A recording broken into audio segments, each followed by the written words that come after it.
저 멀리 경기도 외곽, 아무도 찾지 않는 버려진 야산이 하나 있다. 사람들은 그곳을 쓸모없는 땅이라 불렀다. 잡목만 무성하고 돌투성이인 그 땅은 수십 년간 주인의 발길조차 닿지 않은 채 묵묵히 비바람을 견디고 있었다. 마치 지금부터 이야기할 한 남자의 삶처럼. 새벽 4시 반, 차가운 형광등 불빛이 낡은 경비, 초소를 비춥니다. 밤새 딱딱한 의자에 기댔던 허리가 시큰하게 울렸고, 몸에 맞지 않는 회색 유니폼 사이로 축축한 새벽 공기가 파고들었습니다. 제 이름은 김진철. 한때는 대한민국 경제를 이끌던 대기업의 부장이었습니다. 지금은 이 좁은 초소에서 입주민들의 주차 시비나 해결하는 경비원입니다. 저 멀리 있는 아버지의 야산처럼 저 역시 이제는 이 사회에서 쓸모없는 존재가 되어버린 것만 같습니다. 그때였습니다. 신경질적인 클렉슨 소리와 함께 시커먼 외제차 한 대가 초소 앞을 가로막았습니다. 지하 주차장 입구 코너를 막아선 명백한 불법 주차였습니다. 저는 매뉴얼에 따라 인터폰을 들었습니다. 1302동 1503호 차주님, 지금 지하 주차장 입구를. 스피커 너머로 짜증이 잔뜩 묻은 젊은 남자의 목소리가 터져 나왔습니다. 좀 빼면 될 거 아니에요. 지금 내려간다고요. 잠시 후 값비싼 향수 냄새를 풍기는 30대 남자가 슬리퍼를 끌며 내려왔습니다. 나를 쳐다보지도 않고 차에 올라타며 창문을 내리더군요. 껌을 짝짝 씹으며 저를 훈계하기 시작했습니다. 아저씨, 내가 여기 세우면 알아서 다른 데로 유도를 좀 해줘요. 사람이 센스가 없어, 센스가. 피가 거꾸로 솟구쳤습니다. 내 아들뻘도 안 되는 놈이. 내가 왕년엔 너 같은 놈들 수백 명을 거느렸는데. 하지만 저는 매뉴얼에 따라 90도로 허리를 숙였습니다. 하얀 장갑을 낀 제 손이 분노로 미세하게 떨리는 것을 감춰야 했습니다. 죄송합니다. 입주민 여러분의 안전을 위해. 됐고. 다음부터 잘해요. 차가 굉음을 내며 사라진 뒤 저는 한참이나 허리를 펴지 못했습니다. 쓸모없는 존재의 비굴함. 그것이 제 새벽의 전부였습니다. 지옥 갔던 근무가 끝나고 저는 무거운 발걸음을 집으로 옮겼습니다. 오늘따라 회색 경비복이 납덩이처럼 저를 짓눌렀습니다. 현관문 비밀번호를 누르는 손이 무거웠습니다. 문이 열리자 코를 찌른 것은 구수한 된장찌개 냄새가 아니었습니다. 시큼한 분유 냄새와 아이의 토사물 냄새, 그리고 지독한 피로의 냄새가 뒤엉켜 있었습니다. 거실은 전쟁터였습니다.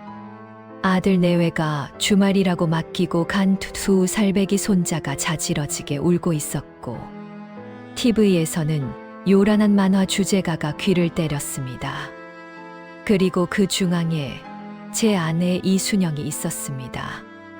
머리는 질끈 틀어묶고 무릎 나온 바지에 손주가 뱉어낸 이유식 자국이 선명했습니다. 아내는 저를 돌아보지도 않았습니다. 그저 저라는 인간이 이 공간에 들어온 것조차 모르는 사람처럼 멍하니 울어대는 손자만 흔들고 있었습니다. 그 무관심이 새벽의 모욕감과 뒤엉켜 역겨운 분노로 치밀어 올랐습니다. 저는 그저 조용한 곳에서 단 10분이라도 눕고 싶었습니다. 낮은 목소리로 중얼거렸습니다. 시끄럽네, 좀. 그제야 아내가 고개를 돌렸습니다. 왔어요? 그 목소리엔 어떤 감정도 담겨 있지 않았습니다. 마치 말라비틀어진 낙엽 같았습니다. 그때였습니다. 딸 수아의 방문이 벌컥 열렸습니다.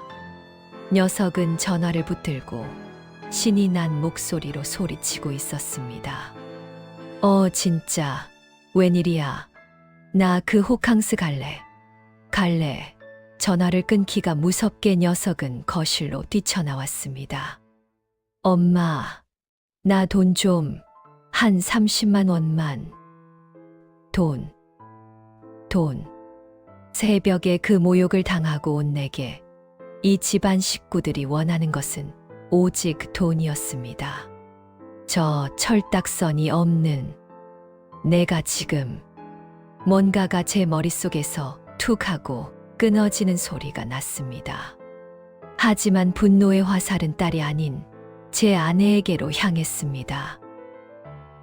당신은 애가 저 모양인데 가만 놔둬. 아내가 마침내 불타는 눈으로 저를 돌아봤습니다. 그럼 당신이 뭐라고 하든가. 당신 딸이잖아. 당신 딸. 우리 딸이 아니었습니다. 그 한마디에 수십 년간 억눌러왔던 모든 것이 무너져 내리기 시작했습니다. 저도 모르게 고함이 터져 나왔습니다. 내가 밖에서 무슨 꼴을 당하고 오는지 알기나 해. 아내도 지지 않고 맞받아쳤습니다. 밖에서 당한 걸 왜 나한테 푸는데. 나도 죽겠다고 지금 저놈의 손주 새끼. 하루 종일 업고 흔드는 게 당신이 경비실에 앉아있는 것보다 쉬운 줄 알아? 쉽다. 아내는 방금 쉽다고 말했습니다. 새벽 4시에 30대 놈에게 90도로 허리를 숙이고 죄송합니다를 외친 나에게 쉽다고 했습니다. 이순영, 당신마저 나를 이렇게 쓸모없는 존재로 취급하는군. 제 목소리가 얼음장처럼 차가워졌습니다. 쉬워. 제 목소리에 아내가 순간 움찔했습니다. 저는 그대로 방에 들어가 방금 벗었던 경비복 재킷을 다시 집어들었습니다. 아내가 당황해서 외쳤습니다. 어딜 또 나가. 당신이랑 같은 공기 마시기도 역겨워. 현관문을 거칠게 닫고 나왔습니다. 차가운 복도 공기가 뜨거워진 뺨을 때렸습니다. 손주 놈의 울음소리가, 아내의 악다구니가, 딸의 철없는 목소리가 모두 저 멀리서 우웅거리는 것 같았습니다. 끝이다.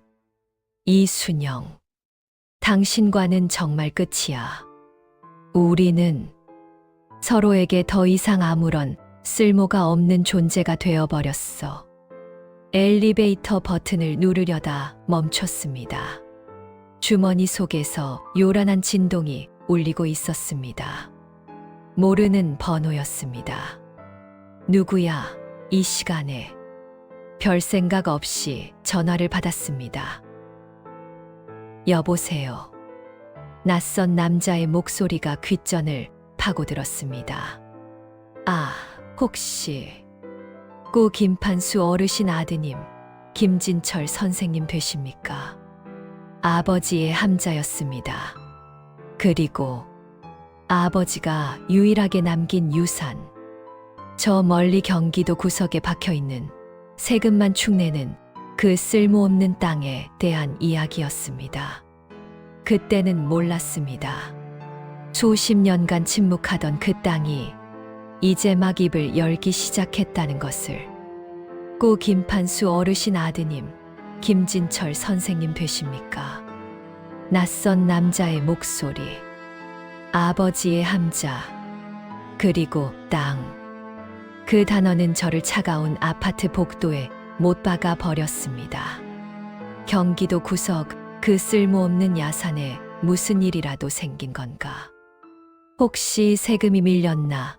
관리가 안 돼서 민원이라도 들어왔나? 그런데요. 무슨 일이시죠? 다름이 아니라 아버님 명의로 된 그 야산 일대가 이번에 수화기 너머의 말을 듣기도 전에 등 뒤의 현관문이 거칠게 열렸습니다. 아내였습니다. 그녀의 손에는 꼬깃꼬깃한 종이 뭉치가 들려 있었고 눈은 이미 이성을 잃은 상태였습니다. 이봐요, 김진철 씨. 전화질 할 시간 있으면 이것부터 좀 보시지. 저는 황급히 전화를 끊었습니다. 나중에 다시 걸겠소. 지금 제 앞에는 저 쓸모없는 땅 문제보다 더 시급한 활화산처럼 폭발하기 직전의 아내가 있었습니다. 저는 도살장에 끌려가는 소처럼 다시 그 지옥 같은 거실로 발을 들였습니다. 아내는 식탁 위에 들고 있던 종이 뭉치를 내던졌습니다. 청구서였습니다. 매달 날아오는 우리 부부의 숨통을 조이는 족쇄들.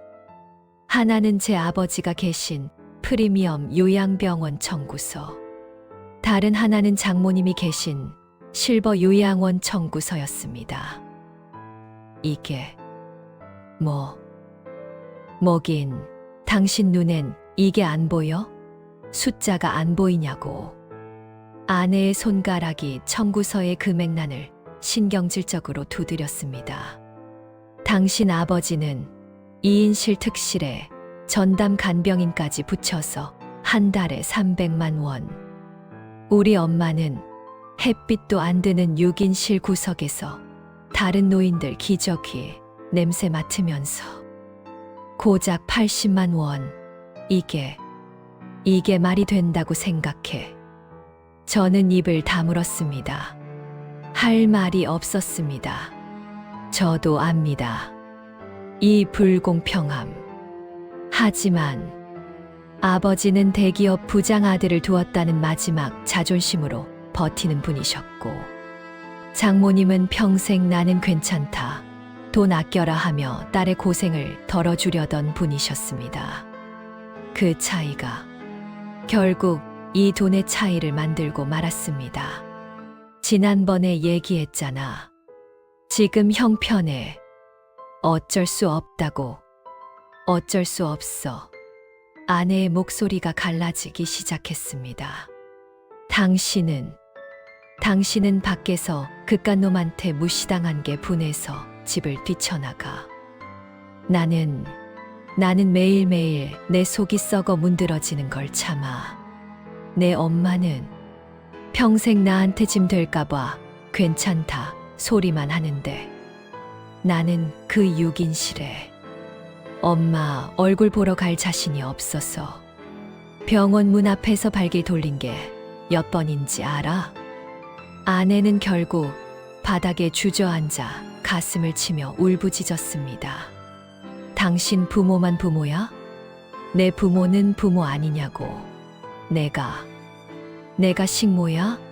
당신 집안 뒷바라지 하라고 태어난 식모냐고. 아내의 절규는 날카로운 송곳이 되어 제 가슴 가장 깊은 곳을 찔렀습니다. 그곳에는 가장으로서의 책임감, 그리고 그것을 지키지 못한 무능함에 대한 열등감이 따리를 틀고 있었습니다. 그렇습니다. 내가 만약 아직도 잘 나가는 대기업 부장이었다면 아내의 친정어머니에게 최고급 병실 하나 못 해드렸겠습니까? 지금의 저는 새벽에 30대 놈에게 90도로 허리를 숙이고 온 쓸모없는 경비원일 뿐이었습니다. 아내의 저 절규는 저의 무능함에 대한 가장 잔인한 확인 사살이었습니다. 제 아내 비겁한 자존심이 저를 방어하기 위해 가장 추악한 말을 뱉어냈습니다. 그래, 내가 무능해서 그렇다. 내가 돈 못 버는 병신이라서. 그래서 당신 엄마 6인실에 처박아둔 거다. 이제 속이 시원해. 집 안의 공기가 그 순간 완전히 얼어붙었습니다. 제 방에서 나오려던 딸수아도, 며느리가 맡긴 손자놈도 그 살기에 눌려 숨을 죽였습니다. 그 순간 저 멀리 버려진 야산의 땅 밑으로 미세한 진동이 전해졌다. 그것은 지진이 아니었다. 평생을 서로를 의지하며 살아온 두 존재가 삶의 무게를 이기지 못하고 서로를 핥히고 찢어발기는 균열의 소리였다. 땅은 그 아픈 울림을 묵묵히 받아내고 있었다. 아내가 천천히 고개를 들었습니다. 눈물로 범벅이 된 얼굴이었지만 눈빛만은 싸늘하게 식어 있었습니다.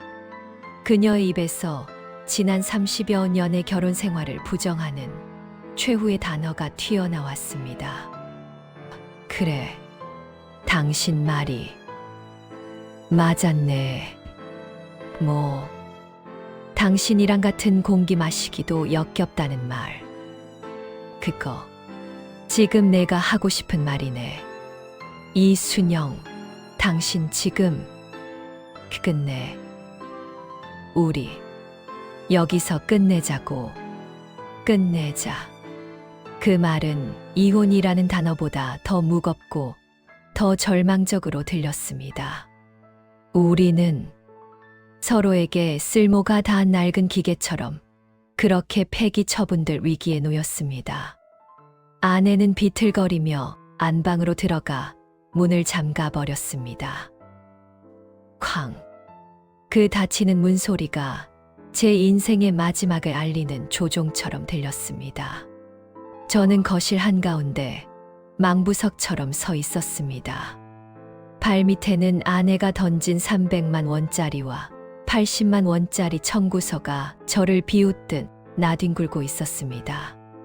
모든 것이 끝났습니다. 가장으로서의 권위도, 남편으로서의 존중도, 그리고 마지막까지 지키고 싶었던 가정이라는 울타리도 그때였습니다. 제 주머니 속에서 아까 끊어버렸던 그 전화가 다시 끈질기게 울리기 시작했습니다. 끝내자. 아내가 던진 그 마지막 말이 거실 바닥에 얼어붙어 있었습니다. 저는 그 차가운 정적 속에서 좀비처럼 전화를 받았습니다. 아까 그 낯선 남자였습니다. 여보세요. 아, 김진철 선생님.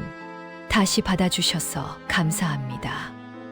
아까 말씀드리던 아버님 명의의 그 야산 말입니다. 저는 멍하니 거실 바닥을 내려다보았습니다. 80만 원짜리 요양원 청구서가 구겨진 채 나뒹굴고 있었습니다. 그래, 그 쓸모없는 땅. 세금이라도 밀렸으면 팔아서 갚아야지. 이제 이혼도 해야 하는데 빚까지 떠안을 순 없으니까. 그 땅이 뭐 잘못됐습니까? 혹시 팔리긴 한답니까? 네, 하하, 선생님.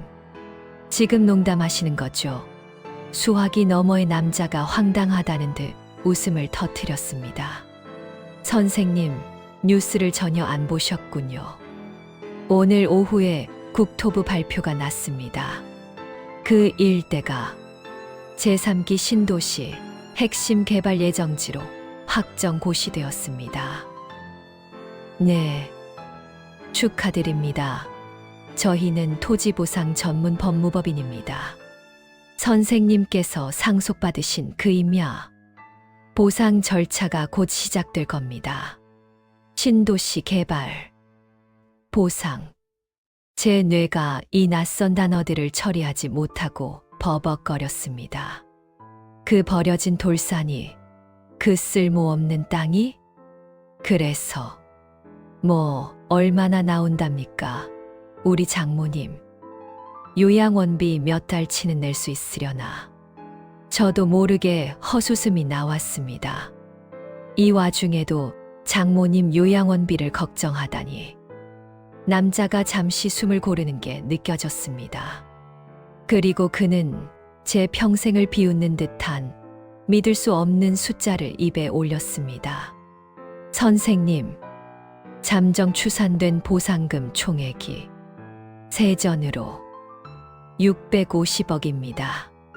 순간 세상의 모든 소리가 멈췄습니다. 제 심장 박동 소리마저 멎어버린 것 같았습니다. 뭐라고요? 650억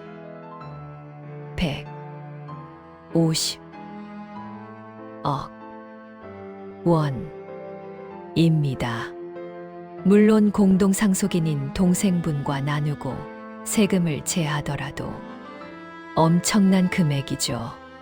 전화기를 든 손이 사시나무 떨듯 떨리기 시작했습니다. 다리에 힘이 풀려 그 자리에 주저앉고 말았습니다. 600억, 650억.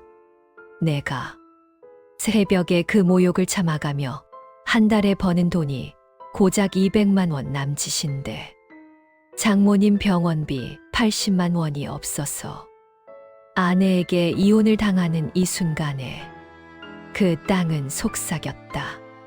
나는 쓸모없는 존재가 아니었다. 수십 년간 너희 아버지가 흘린 땀과 눈물을 기억하며 묵묵히 때를 기다려왔을 뿐이다. 보아라. 이것이 나의 가치다. 그리고 이것이 너희가 잊고 살았던 너희 자신의 가치다. 하하하. 제 입에서 바람 빠지는 듯한 웃음소리가 새어나왔습니다. 이건 신이 내린 가장 지독한 농담이었습니다. 평생을 쓸모있게 살려고 발버둥 쳤던 나는 경비원으로 전락했는데 평생을 쓸모없다고 손가락질 받던 아버지의 그 땅은 이제 와서 650억이라는 황금 표를 달고 나타났습니다. 이 얼마나 통쾌하고도 잔인한 배신입니까? 저는 멍하니 전화를 끊었습니다. 머릿속에서 거대한 숫자들이 춤을 췄습니다. 650억 점 절반을 나눠도 300억이 넘는 돈. 그때 안방문이 열리는 소리가 났습니다. 아내였습니다. 퉁퉁 부은 눈으로 넋이 나간 채 주저앉아 있는 저를 내려다봤습니다. 왜 실성한 사람처럼 웃어? 사람 비참하게 만들어 놓고 웃음이 나와? 아내의 목소리엔 경멸이 가득했습니다. 저는 입을 열 수가 없었습니다. 만약 10분 전이었다면, 아내가 끝내자는 말을 하기 전이었다면, 저는 당장 달려가 아내를 끌어안고 외쳤을 겁니다. 여보, 우리 이제 고생 끝났어. 우리 엄마, 당신 엄마, 최고급 병실로 당장 옮기자. 하지만 지금은 아니었습니다. 아내의 저 경멸 어린 눈빛을 보는 순간 제 머릿속에 뜨거웠던 회로가 차갑게 식어버렸습니다. 우리라는 단어는 방금 전 아내의 이혼 선언과 함께 산산조각 났습니다. 이 돈은 우리의 돈이 아니었습니다. 이것은 나의 돈이었습니다. 이 지옥 같은 현실에서 나를 무시하는 아내와 자식들에게서 독립할 수 있는 유일한 동아줄이었습니다. 저는 아내의 눈을 피하며 바닥에 떨어진 청구서들을 주섬주섬 주웠습니다. 가장 비참하고 무너진 가장의 연기를 해야 했습니다. 웃다니, 내가 지금 웃는 것처럼 보여. 나도 모르겠소. 그냥 다 끝났다는 생각밖에 안 들어서. 아내는 제 말을 이혼에 대한 체념으로 받아들인 듯 했습니다. 그녀는 다시 한번 저를 차갑게 쏘아보고는 외투를 챙겨 입고 현관문 밖으로 나가버렸습니다. 쾅! 다시 한번 문이 닫히고 저는 완벽하게 혼자가 되었습니다. 저는 떨리는 손으로 휴대폰을 들었습니다. 아까 아내가 던졌던 장모님의 요양원 이름을 검색했습니다. 실버 요양원. 네, 실버 요양원입니다. 혹시 거기 VVIP실이라는 게 있습니까?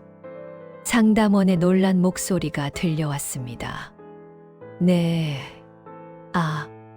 네, 있긴 합니다만 비용이 만만치 않으실 텐데요. 월 1,000만 원이 넘습니다. 1,000만 원. 650억 앞에서는 푼돈이었습니다. 당장이라도 제일 좋은 방으로 2개 예약해 주시오. 라고 외치고 싶었습니다. 내 아버지, 그리고 내 아내의 어머니를 위해서. 하지만 저는 멈칫했습니다. 이혼. 아내와 이혼하게 되면 장모님은 남이 됩니다. 내가 왜 남이 될 사람에게 이 큰 돈을 써야 하지? 제 안에 이기심이 꿈틀거렸습니다. 이 돈은 나만의 보상이어야 했습니다. 아닙니다. 나중에 다시 걸겠소. 저는 황급히 전화를 끊었습니다. 심장이 미친 듯이 뛰었습니다. 수십 년을 함께 산 아내의 어머니를 두고 계산기를 두드리는 나 자신이 역겨우면서도 멈출 수가 없었습니다. 그때였습니다. 베란다 창문 너머로 아파트 화단 구석에서 누군가 통화하는 모습이 보였습니다. 아내였습니다. 그녀는 누군가에게 애원하고 있었습니다. 저는 숨을 죽이고 베란다 창문을 살짝 열었습니다. 아내의 절박한 목소리가 바람을 타고 들려왔습니다. 오빠, 나 순영이야. 응. 나 그 이하고 끝내려고. 그런데 오빠, 나 돈이 한 푼도 없어. 엄마 병원비도 밀렸고. 나 당장 갈 곳도 없는데. 오빠가 조금만 도와주면 안 될까? 아내의 울음 섞인 애원. 그녀는 나에게서 버림받을 것을 대비해 친정 오빠에게 구걸을 하고 있었습니다. 저는 베란다 창문을 조용히 닫았습니다. 방으로 돌아와 침대에 걸터 앉았습니다. 내 손에는 650억이라는 거대한 행운이 쥐어져 있었지만 내 눈은 땡전 한 푼 없어 친정에 구걸하는 아내의 비참한 등을 보고 있었습니다. 우리는 같은 지붕 아래 있었지만 이미 완벽하게 다른 세상에 살고 있었습니다. 그날 밤 나와 아내는 한마디도 하지 않았습니다. 아내는 거실 소파에서, 나는 안방 침대에서 마치 휴전선 너머의 적군처럼 서로의 숨소리를 죽인 채 밤을 새웠습니다. 내 머릿속엔 650억이라는 숫자가, 아내의 머릿속엔 친정, 오빠의 거절이라는 절망이 맴돌고 있었겠지요. 이 집은 더 이상 가정이 아니었습니다. 각자의 생존을 위해 칼날을 가는 차가운 전장이었습니다. 그리고 이튿날 주말 오후, 그 전장에 불청객들이 들이닥쳤습니다. 딩동딩동 딩동. 평소와 다르게 요란하고 다급한 초인종 소리. 아내가 지친 몸을 이끌고 마지못해 현관문을 열었습니다. 어머, 아버님, 어머님, 저희 왔어요. 며느리 박미영의 목소리였습니다. 평소엔 전화 한 통 없던 아이가 꿀이라도 발라놓은 듯 가증스럽게 높은 톤으로 호들갑을 떨었습니다. 나는 인상을 찌푸리며 방문을 열고 나갔습니다. 너희들, 오늘 손주 맡기는 날도 아닌데 웬일이냐? 내 말에 현관에 서 있던 세 사람, 아니 3마리의 짐승이 일제히 나를 향해 고개를 돌렸습니다. 아들놈 김성재, 며느리 박미영, 그리고 딸년 김수아까지. 평소엔 서로 으르렁대던 3남매가 약속이나 한 듯 똑같은 기괴할 정도로 환한 미소를 짓고 있었습니다. 그들의 양손에는 평생 나에게 사온 적도 없는 것들이 들려 있었습니다. 아들놈 손에는 붉은 빛이 선명한 최고급 한우 선물 세트가, 딸년 손에는 금박 보자기에 쌓인 산삼 박스가 들려 있었습니다.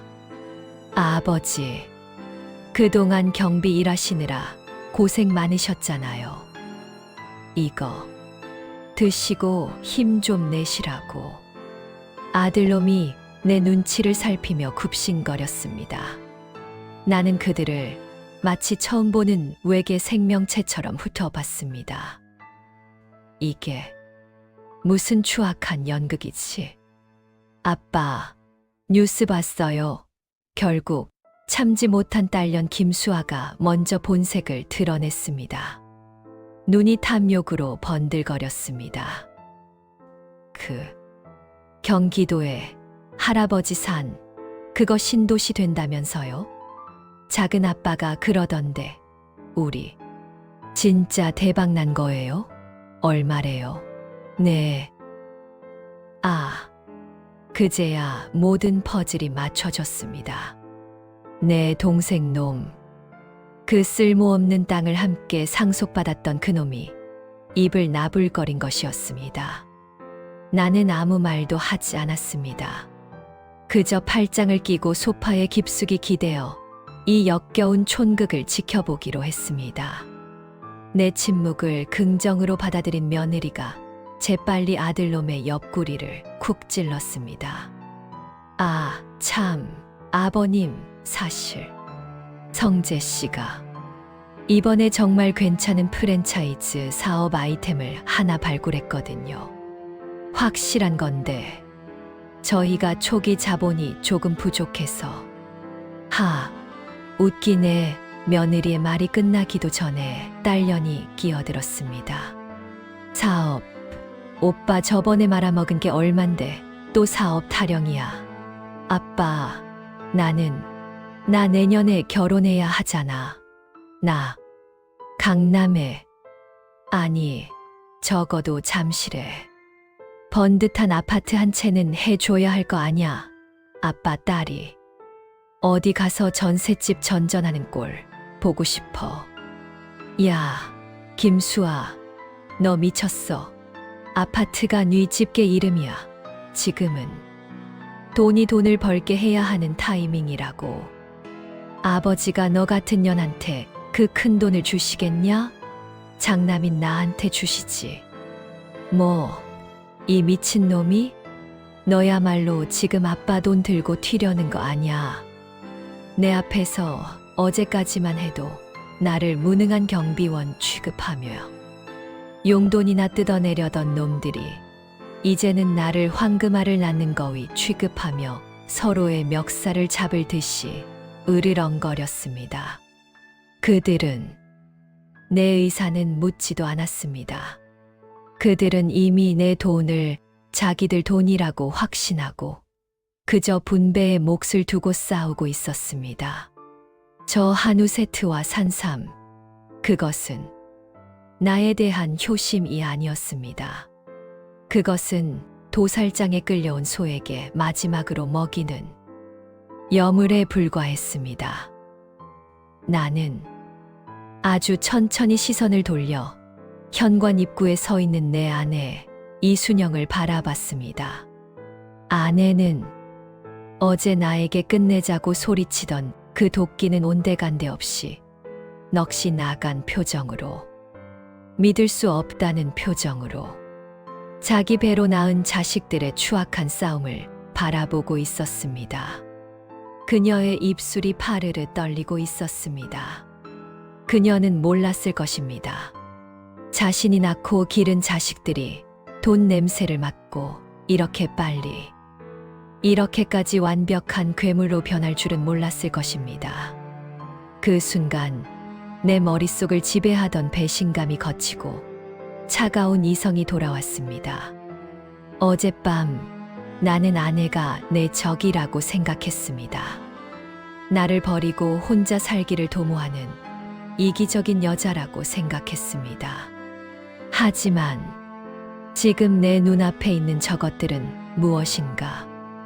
나와 아내의 피를, 고름을 수십 년간 빨아먹고 자라난 저 기생충들은 도대체 무엇인가? 아들놈이 내 낌새를 눈치챘는지 슬그머니 다가와 내 어깨를 주물렀습니다. 그 손길이 구더기처럼 소름 끼쳤습니다. 아버지, 현명하게 판단해 주실 거죠? 저 멍청한 계집애 말고 듬직한 장남인 저를. 나는 내 어깨에 올려진 아들놈의 손을 아주 천천히 하지만 뼈가 으스러질 만큼 강하게 움켜쥐었습니다. 아빠, 왜 이래? 아파. 나는 놈의 손을 거칠게 뿌리쳤습니다. 그리고 태어나서 처음으로 가장 낮고 차가운 목소리로 말했습니다. 나가. 네, 아버지. 무슨 다 나가라고 했다. 당장.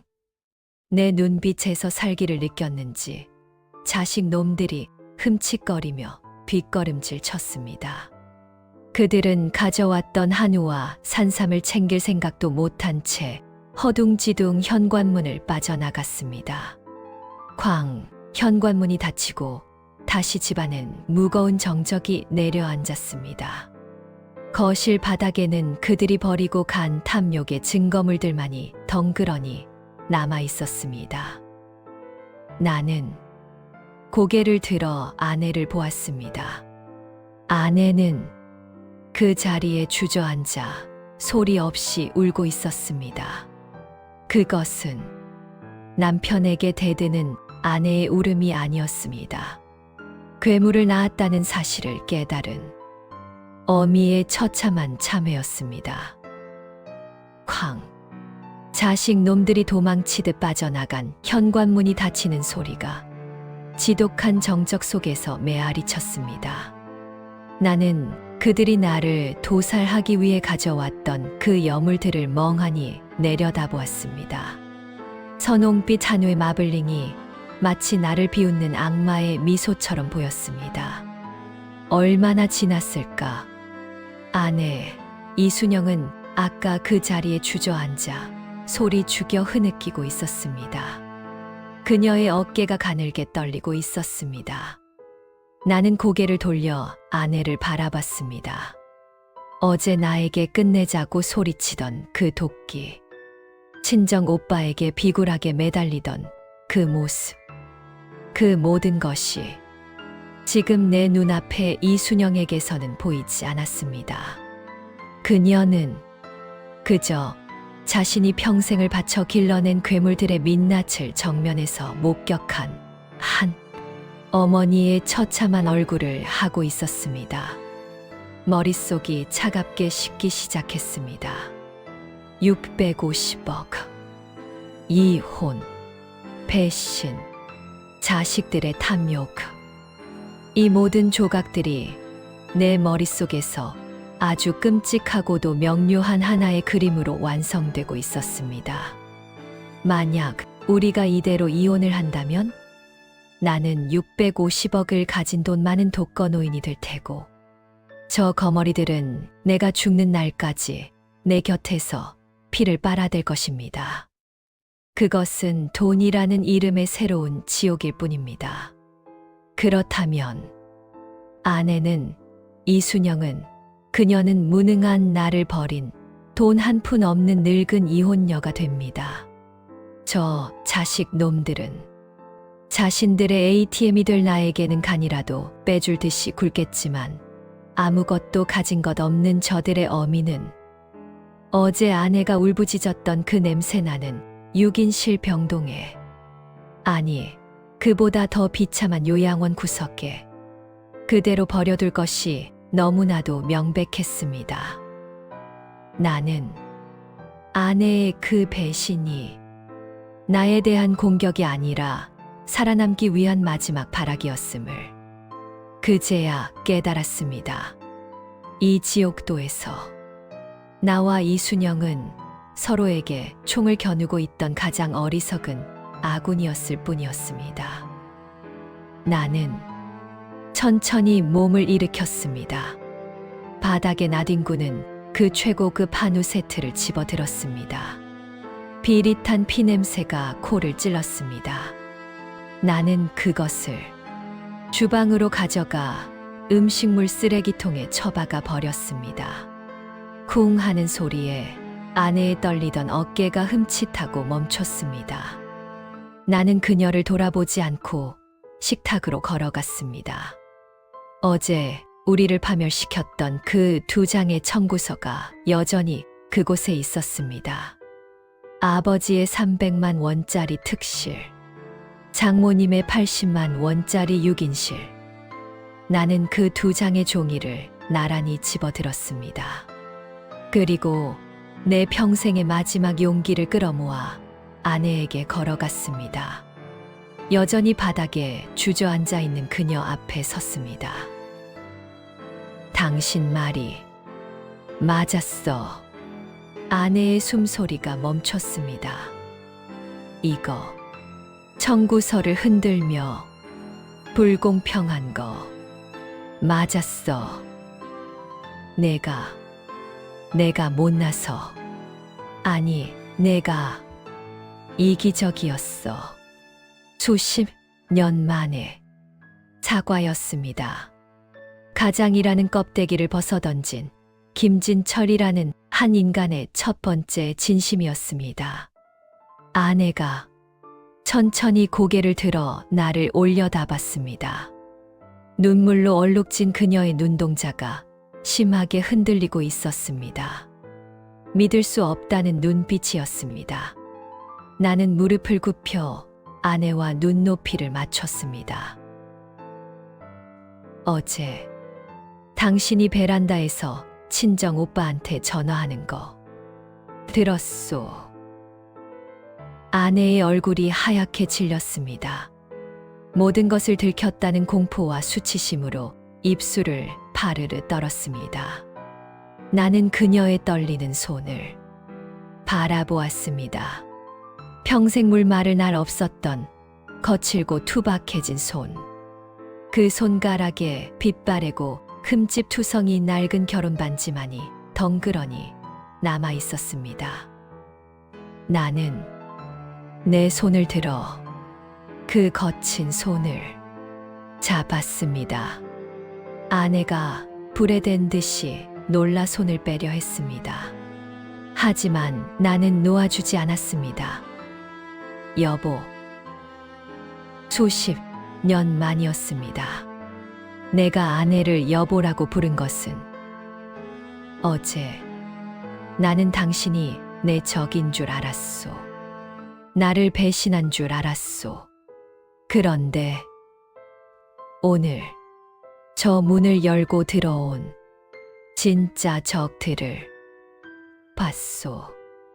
나는 아내의 손을 더욱 굳게 잡았습니다. 따뜻했습니다.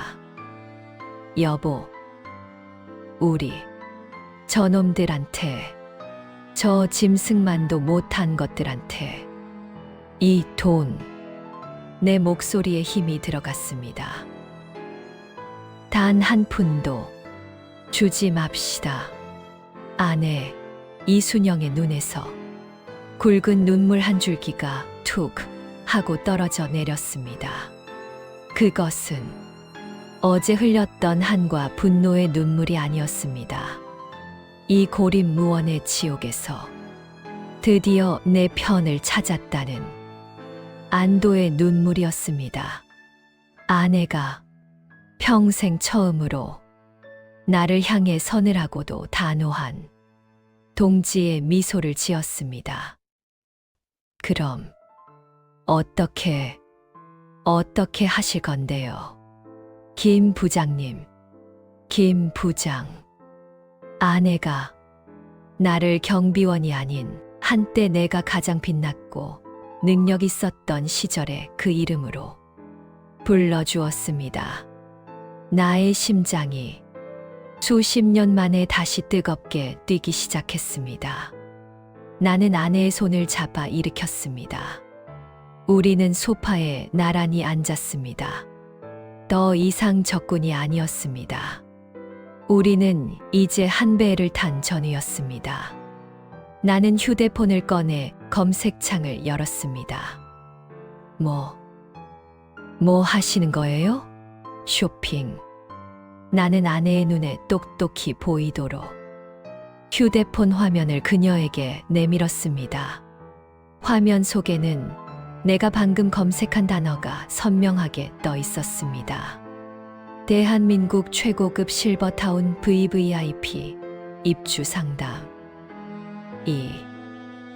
이게 우선 아버지 그리고 장모님 두 분 방부터 제일 좋은 곳으로 예약합시다.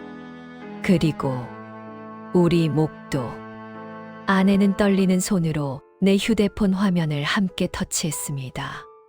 그녀의 손가락과 내 손가락이 낡은 결혼반지 옆에서 맞닿았습니다. 그날 이후 우리 집은 작전 본부가 되었습니다. 아내와 나는 첩보원처럼 움직였습니다. 양가 부모님을 VVIP 요양원으로 모시기 위한 수속을 비밀리에 밟았고, 법무법인을 통해 재산을 안전하게 지킬 방법을 강구했습니다. 수십 년간 생활비와 잔소리만 오가던 거실에서 이제는 계약서와 미래 계획이 오갔습니다. 아내의 눈빛은 그 어느 때보다 생기가 넘쳤습니다. 하지만 폭풍은 예고 없이 찾아왔습니다. 우리가 요양원 최종 계약을 하러 가기로 한 날 아침이었습니다. 내 휴대폰이 요란하게 울렸습니다. 아들놈 김성재였습니다. 아내는 불안한 눈빛으로 고개를 저었지만 나는 피할 수 없음을 직감했습니다. 왜?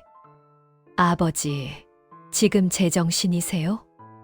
아들놈의 목소리는 저번에 쫓겨날 때의 비굴함이 아니었습니다. 날카롭게 벼려진 칼날 같았습니다.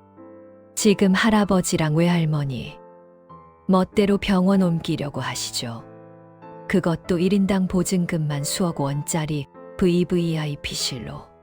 우리가 결정한 일이다. 내가 상관할 바 아니야. 상관이 왜 없어요? 그게 다 누구 돈인데. 아버지, 그 큰 돈이 생기니까 눈에 뵈는 게 없으세요? 그 돈. 아버지 혼자만의 돈 아니잖아요. 법적으로 저희 자식들에게도 나중에 받을 유류분이라는 권리가 있는 겁니다. 그런데 아버지가 지금 판단 능력도 없는 노인네들을 앞세워서 그 돈을 다 탕진하려고 하시잖아요. 저희가 변호사 다 만나봤어요. 이거 성년 후견인 신청 대상이래요. 성년 후견인. 네, 아버지가 재산을 낭비하지 못하도록 법원에 우리가 후견인 지정을 신청할 거라고요. 그렇게 되면 아버지, 그 돈 판사 허락 없이는 10원 한 장 마음대로 못 쓰십니다. 아시겠어요? 쿵. 심장이 발밑으로 떨어지는 것 같았습니다. 내가 번 돈이 아니라 아버지 유산이라서 자식들이 법을 들먹이며 덤비자 말문이 막혔습니다. 나를 금치산자 취급하겠다는 협박. 피가 거꾸로 솟았습니다. 그때 전화기 너머로 며느리의 앙칼진 목소리가 끼어들었습니다. 아버님, 좋게 해결해요. 저희도 이러고 싶지 않아요. 성재 씨 사업 자금 50억, 아가씨 결혼 자금 30억. 딱 그것만 먼저 떼어주시면 저희가 눈 감아 드릴게요. 닥쳐, 이 짐승만도 못한 것들아. 나는 이성을 잃고 소리를 지르며 전화를 끊어버렸습니다. 손이 사시나무 떨듯 떨렸습니다. 여보, 괜찮소.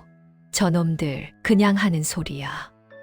우리가 변호사 써서 막으면 나는 떨고 있는 아내를 안심시키려 했습니다. 그런데 아내의 상태가 이상했습니다. 그녀는 창백해진 얼굴로 자신의 휴대폰을 내려다보고 있었습니다. 카톡, 카톡, 카톡. 메시지 알림음이 폭탄처럼 터지고 있었습니다. 딸년 김수아였습니다. 엄마, 어떻게 나한테 이럴 수 있어? 오빠가 다 말해줬어. 엄마랑 아빠가 돈 다 들고 우리 버리려고 한다며. 엄마, 나 죽어버릴 거야. 돈 없으면 나 그냥 죽어버릴 거라고. 나 지금 마포대교 위야. 덜컹. 아내의 손에서 휴대폰이 바닥으로 떨어졌습니다. 수아가 마포 대교. 여보, 정신 차려. 저거 다 쉬하는 거야. 돈 뜯어내려고 협박하는 거라고. 만약 진짜면. 아내가 넋이 나간 눈으로 나를 올려다봤습니다. 그 눈빛이 공포로 일렁였습니다. 만약 우리 수아가 정말 우리 때문에 저 차가운 물속으로 뛰어들기라도 하면 이순영. 여보, 아내가 나를 붙잡고 울부짖기 시작했습니다. 그것은 동지의 모습이 아니었습니다.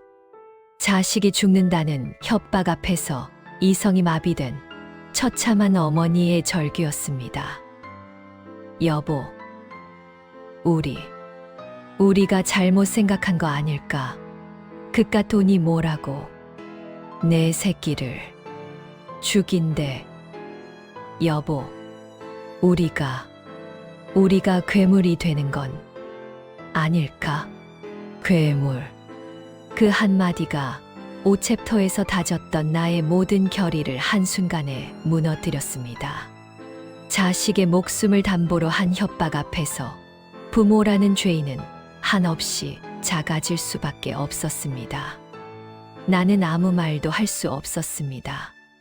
아내를 안아줄 수도, 그렇다고 딸년에게 전화를 걸어 돈을 주겠다고 할 수도 없었습니다. 우리는 다시 가장 어둡고 깊은 절망의 늪으로 빠져들고 있었습니다. 우리가 괴물이 되는 건 아닐까? 아내의 절규가 거실을 가득 채웠습니다. 우리는 그 죄책감의 무게에 짓눌려 질식할 것만 같았습니다. 아내는 떨리는 손으로 바닥에 떨어진 휴대폰을 다시 집어들려 했습니다. 딸에게 전화를 걸어 뭐든지 다 해주겠다고 빌참이었습니다. 그때였습니다. 바로 그 순간. 아내의 손끝이 닿기도 전에 휴대폰 화면이 번쩍하고 다시 켜졌습니다. 수아의 카톡이 아니었습니다. 그것은 며느리 박미영이 자신이 속한 동네 맘카페 단톡방에 올린 게시글 알림이었습니다. 아내는 그 맘카페의 존재조차 모르고 있었겠지만 내 휴대폰과 연동된 가족 계정 설정 때문에 우연히 그 알림이 뜬 것이었습니다. 나는 홀린 듯이 바닥에 휴대폰을 낚아챘습니다. 그리고 알림을 눌렀습니다. 화면 가득 며느리가 쏟아낸 역겨운 활자들이 펼쳐졌습니다. 제목 시아버지가 650억 돈벼락 맞더니 미쳤나 봐요. 크크크 박미영 얘들아 나 어떡해. 크크크 시아버지가 돈 안 주려고 발악했어. 우리 신랑이 성년후 견인 신청한다고 난리 쳤더니 길길이 날뛰네. 댓글일 헐 대박. 650억 미친 거 아님? 야 무조건 받아내야지. 박미영 근데 하이라이트는 우리 시누이 김수아임. 크크크 그 철없는 년이 지금 연기 대상감이야. 박미영 자기가 지금 마포대교라고 돈 안 주면 뛰어내린다고. 시어머니한테 카톡 보냈음. 크크크크크. 댓글이 우와 좀 심한 거 아냐? 진짜 죽으면 어쩌려고. 박미영 죽긴 누가 죽어. 크크크 이럴 때 바짝 좋아야지. 지금 신우이년 우리 집에서 나랑 킬킬대면서 커피 마시고 있어. 인증샷감 크크크. 박미영 사진 첨부 딸수아가 며느리 박미영과 함께 소파에 앉아 커피잔을 들고 웃으며 VV 자를 그리는 셀카 사진. 뚝. 내 안에서 무언가가 완전히 끊어졌습니다. 심장이 뛰지 않았습니다. 분노, 슬픔, 그런 감정은 사치였습니다. 그것은 완벽한 해방이었습니다. 수십 년간 나를 올감했던 아버지라는 이름의 죄책감이 저 사진 한 장으로 산산조각 났습니다. 나는 더 이상 괴물이 아니었습니다. 괴물은 저들이었습니다. 나는 천천히 고개를 들어 여전히 바닥에 주저앉아 울고 있는 아내를 보았습니다. 여보, 왜 그래요? 수아한테 무슨 일? 나는 아무 말 없이 그 사진이 떠 있는 휴대폰 화면을 아내의 눈앞에 들이밀었습니다. 아내의 울음소리가 또 그쳤습니다. 그녀의 눈동자가 사진 속 웃고 있는 딸과 며느리의 얼굴에 고정되었습니다. 그녀의 얼굴에서 어머니의 표정이 사라졌습니다. 그 자리에는 내가 평생 본 적 없었던 가장 차갑고 서늘한 심판자의 얼굴이 떠올랐습니다. 아내가 천천히 일어섰습니다. 그녀는 더 이상 떨지 않았습니다. 끝내요. 여보, 모든 걸 오늘 여기서 끝내버려요. 우리는 일사천리로 움직였습니다. 땅이 우리에게 준 힘은 강력했습니다. 양가 부모님은 최고급 VVIP 요양원으로 모셨고 평생 케어 비용을 일시불로 완납했습니다.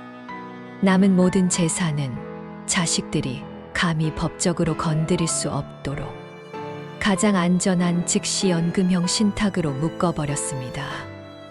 매달 나와 아내에게 죽을 때까지 풍족한 생활비가 지급될 것입니다. 그리고 오늘 우리가 평생을 바쳐 장만한 이 집마저 처분하고 우리는 떠날 준비를 마쳤습니다. 우리는 그 괴물들을 마지막으로 이 텅 빈 집으로 불러 모았습니다. 아버지, 이게 무슨 짓이에요? 엄마, 도대체 어디 가는 거야? 할머니, 할아버지는 어디로 빼돌렸어? 아들놈과 딸년이 씩씩거리며 텅 빈 거실로 뛰어들어왔습니다. 며느리는 뒤에서 불안한 눈빛으로 눈치를 살피고 있었습니다. 나는 가장 아끼던 양복을 입고 아내는 가장 고운 옷을 입고 그들 앞에 섰습니다. 우리 곁에는 여행용 캐리어 2개뿐이었습니다. 다 말했나? 내 목소리는 한겨울의 서리처럼 차가웠습니다. 너희들이 그토록 원하던 돈, 여기 있다. 나는 품 안에서 서류 2장을 꺼내 바닥에 던졌습니다. 하나는 부모님들의 실버타운 완납 계약서, 다른 하나는 우리의 전 재산이 묶인 신탁 증명서였습니다. 아들놈이 떨리는 손으로 서류를 집어들더니 얼굴이 사색이 되었습니다. 말도 안 돼. 다 썼다고? 이 많은 돈을 노인네들한테 다 처박았다고. 그리고 나머지는 신탁. 아버지, 미쳤어. 그럼 우리는 딸년이 비명을 질렀습니다. 나는 아내의 손을 잡았습니다. 그리고 내 평생의 마지막 결제를 내렸습니다. 이게 너희들에게 주는 내 마지막 가르침이다. 우리는 괴물들을 등 뒤로 하고 천천히 현관으로 걸어갔습니다. 이제 너희들 스스로 살아라. 너희들이 그토록 원했던 독립이다. 안 돼, 아빠, 엄마. 등 뒤에서 들려오는 절규가 이상하게도 통쾌한 음악 소리처럼 들렸습니다. 우리는 뒤돌아보지 않았습니다. 현관문이 닫히는 순간 우리는 비로소 완전한 자유를 얻었습니다. 우리는 뒤돌아보지 않고 한국을 떠났습니다. 그 지긋지긋한 아파트 경비 초소의 냄새도 자식들의 탐욕스러운 눈빛도 모두 바다 건너편에 두고 왔습니다. 지금 우리는 거대한 크루즈선의 갑판 위에 서 있습니다. 수평선 너머로 붉은 태양이 장엄하게 녹아들고 있었습니다. 볼을 스치는 바닷바람에서 비릿한 소금기와 함께 낯선 자유의 냄새가 났습니다. 여보, 아내가 내 곁으로 다가왔습니다. 지난 30년간 그녀의 미간에 깊게 패어있던 주름이 거짓말처럼 펴져 있었습니다. 그녀는 내가 본 모습 중 가장 평온한 얼굴을 하고 있었습니다. 우리는 말없이 나란히 서서 노을을 바라보았습니다. 그때 내 주머니 속에서 휴대폰이 짧게 진동했습니다. 나는 순간 긴장했습니다. 또 무슨 협박일까? 휴대폰을 꺼내 확인했습니다. 아들놈 김성재였습니다. 아버지, 저희가 잘못했습니다. 정말 죄송합니다. 짧은 두 문장. 우리가 떠나버린 그 텅 빈 집에서 돈도 부모도 모두 잃어버린 후에야 비로소 깨달은 뒤늦은 후회였습니다. 나는 아내에게 말없이 화면을 보여주었습니다. 아내는 그 메시지를 한참 동안 들여다보았습니다. 그녀의 눈시울이 붉어지는가 싶더니 이내 담담하게 고개를 끄덕였습니다. 나는 미련 없이 삭제 버튼을 눌렀습니다. 답장은 하지 않았습니다. 그들의 깨달음과 후회는 온전히 그들의 몫이었습니다. 이제 우리의 삶에 그들이 끼어들 자리는 없었습니다. 나는 휴대폰 전원을 완전히 꺼버렸습니다. 이 차가운 기계는 과거의 유물일 뿐이었습니다. 나는 아내의 손을 바라보았습니다. 평생의 고된 노동으로 마디가 굵어지고 거북이 등껍질처럼 거칠어진 손. 그 손가락에 초라하게 박혀있는 낡은 결혼반지. 나는 내 손을 들어 그 손을 가만히 잡았습니다. 반지의 차가운 감촉이 내 손바닥에 닿았습니다. 그것은 더 이상 무거운 의무의 상징이 아니었습니다. 이 망망대해에서 우리를 지탱해 줄 유일한 타지였습니다. 여보, 고생했소. 나 같은 놈 참고 살아주어서 고맙소. 내 목소리가 바닷바람에 떨려 나왔습니다. 아내가 나를 바라보았습니다. 그녀의 눈에 맑은 눈물이 고여 있었습니다. 이제 서로 이 손 잡고 저 태양이 지는 방향으로 함께 걸어갑시다. 그 순간이었습니다. 푸앙 하는 백고동 소리와 함께 우리 머리 위 밤하늘에서 화려한 불꽃이 터져 나왔습니다. 쾅, 붉은색, 황금색, 푸른색의 빗줄기들이 어두운 밤하늘을 찬란하게 수놓았습니다. 사람들의 환호성이 터져 나왔지만 내 귀에는 아무것도 들리지 않았습니다. 나는 오직 내 아내 이순영의 얼굴만을 바라보고 있었습니다. 불꽃 불빛을 받아 반짝이는 그녀의 얼굴. 눈물이 뺨을 타고 흘러내렸지만 그녀는 내 평생 본 가장 아름답고 환한 미소를 짓고 있었습니다. 나도 그녀를 마주보며 웃었습니다. 눈물이 흘렀습니다. 분노도 회한도 아닌 모든 것을 지나보낸 자만이 흘릴 수 있는 해방의 눈물이었습니다. 우리는 그렇게 서로의 손을 꼭 잡은 채 우리의 두 번째 인생을 축복하는 저 화려한 불꽃을 한참 동안 바라보았습니다. 땅은 축복했다. 모든 짐을 벗어던지고 비로소 온전한 나와 우리로 마주선 두 노인을. 수십 년간 쓸모없다 버려졌던 땅은 마침내 그들의 가장 든든한 언덕이 되어 주었다. 땅은 증언한다. 진정한 가치는 결코 사라지지 않으며 묵묵히 견뎌낸 자들에게는 반드시 빛나는 순간이 찾아온다는 것을.